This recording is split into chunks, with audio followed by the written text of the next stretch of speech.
Mr. President, any attack on civilians and humanitarian workers is a grave violation of international law, in particular international humanitarian law. India has experienced decades of Pakistani-sponsored terrorist attacks across our borders. It's unfortunate that the parties to the armed conflicts continue to attack civilian populations, particularly women, children, and other vulnerable groups. Regrettably, during armed conflicts, civilians, including women and children, are used as human shields. It's highly alarming to see that in 2024, as per ICRC records, the number of victims affected by armed conflict has increased, with 56,000 cases registered of missing persons alone. Mr. President, at the outset, let me thank you for convening this annual open debate today on the important theme of protection of civilians in armed conflict. The world is witnessing a surge in armed conflict, and the civilians continue to be victims of such conflicts. It's highly alarming to see that in 2024, as per ICRC records, the number of victims affected by armed conflict has increased, with 56,000 cases registered of missing persons alone. It's a paramount responsibility of the national governments to create a conducive environment where civilians are safe and secure.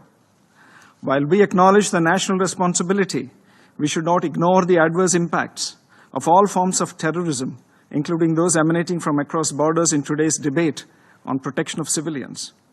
It is needless to mention that the terror entities have gained significantly enhanced capabilities by having access to new and emerging technologies, which present us with new threats, particularly to the civilian populations.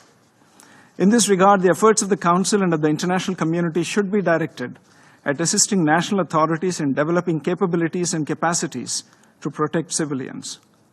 It's unfortunate that the parties to the armed conflicts continue to attack civilian populations, particularly women, children, and other vulnerable groups, as well as indispensable civilian infrastructure, such as hospitals, by projecting them as legitimate targets.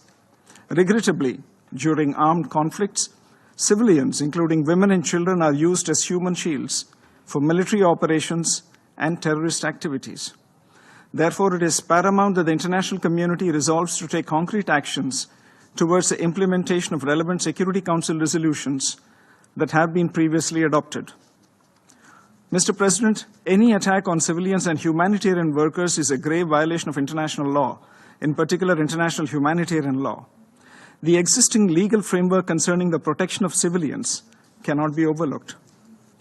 Respect for principles of the UN Charter, including sovereignty and territorial integrity of member states, should remain the basis for all actions taken by the Council for the protection of civilians. A politically motivated decision to intervene in an armed conflict situation may have devastating consequences, including to the civilian population, and therefore must be prevented. Furthermore, any intervention must be proportionate and based on credible and verified threat perception. The Council and the international community must take necessary measures to ensure effective and timely protection of civilians, including their life, dignity, and rights. The core principles of humanity, neutrality, impartiality, and independence must continue to guide the operations of all humanitarian agencies and organizations. Mr. President, I am constrained to respond to the baseless allegations of the representative of Pakistan on a number of issues. First, India has experienced decades of Pakistani-sponsored terrorist attacks across our borders. This has ranged from the horrific 26/11 attack on the city of Mumbai to the barbaric mass murder of innocent tourists in Pahalgam in April 2025.